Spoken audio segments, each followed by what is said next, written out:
Saat Prancis berjumpa Spanyol di semifinal pesta bola dunia, seperti apa peluang kedua tim untuk meraih tiket final? Kita bahas bersama analis sepak bola, Bung Roni Pangmanan yang sudah hadir di studio Kompas TV. Selamat malam, Bung. Selamat malam. Terima kasih sudah hadir di Kompas TV. Ini Prancis dan Spanyol sama-sama datang sebagai kandidat juara sejak awal turnamen. Dari perjalanan keduanya menuju semifinal, siapa yang menurut Anda layak untuk lolos ke final?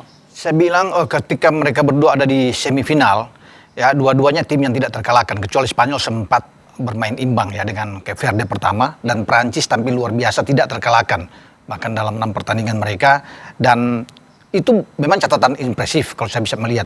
Tapi kan tidak bisa disamakan juga bahwa Spanyol ya yang baru kemasukan 1 punya pertahanan yang bagus, baru 9 gol mereka buat, memang kalah dengan Prancis yang sudah 16 gol dan Prancis kemasukan 2 gol. Jadi ini dua tim yang sebenarnya memang banyak yang mengatakan layak bermain di final. Tetapi Prancis punya misi tertentu, artinya selain balas dendam mereka dalam 2 pertandingan terakhir 2024 dan 2025 kali mereka selalu kalah di semifinal.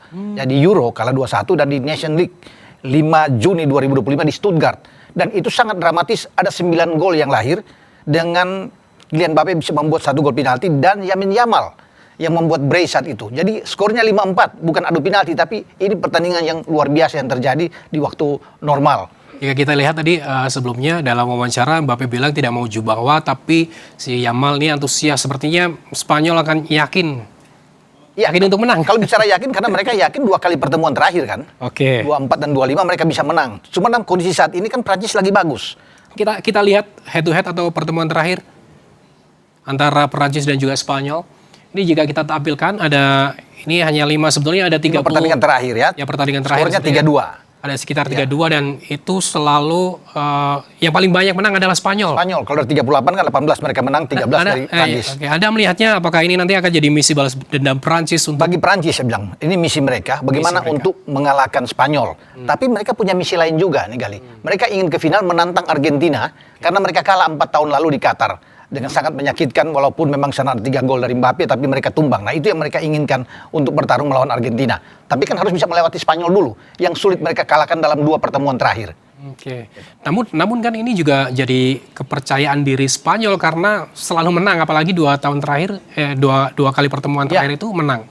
Iya, kalau memang dengan kepercayaan diri, itu memang benar ya, Spanyol punya kepercayaan diri karena 2 kali menang. Tetapi kan di Piala Dunia saat ini akan menjadi lain ya. Prancis yang bermain sangat baik. Kita lihat dari pemain kuncinya masing-masing tim nih. Ya.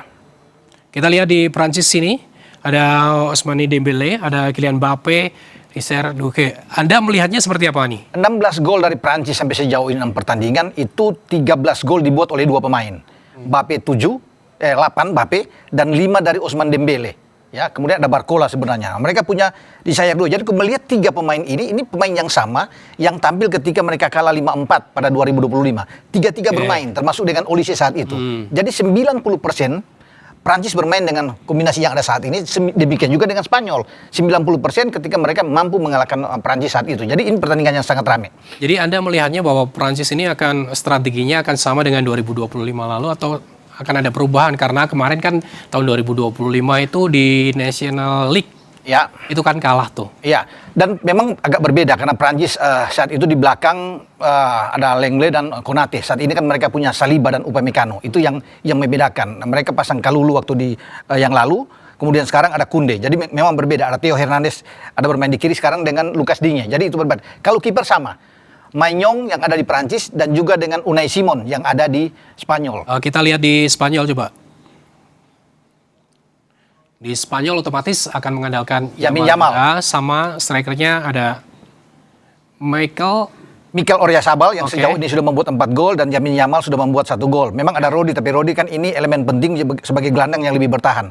Sebenarnya mereka masih punya 1 Baena yang tampil atau Nico Williams. Nah kalau bicara dengan Nico Williams yang kemarin juga masuk di babak kedua, nah maka 3 ini bermain ketika mereka mengalahkan Prancis dengan 5-4. Jadi ada Nico di situ, ada Lamine Yamal dan juga dengan Mikel Oyarzabal. Bukan tidak mungkin Luis de la Fuente akan memainkan 3-3-nya seperti per tahun lalu untuk menghadapi Prancis, gitu kali. Kita lihat prediksi line up-nya.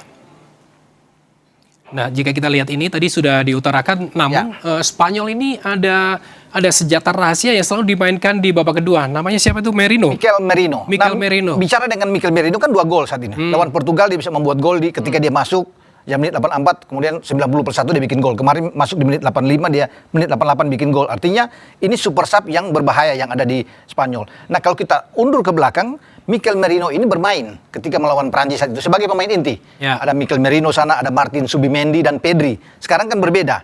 Bahwa La Fuentes itu memainkan Merino itu di babak kedua. Ada Rodri yang ada di tengah. Ya. Kemudian ada dengan Dani De Olmo dan Fabian Ruiz yang kemarin bisa memenangkan pertandingan. Dengan prediksi formasi seperti 3-2-3-1, 4-2-3-1 dan 4-2-3-1 ini kan sama-sama nih formasinya.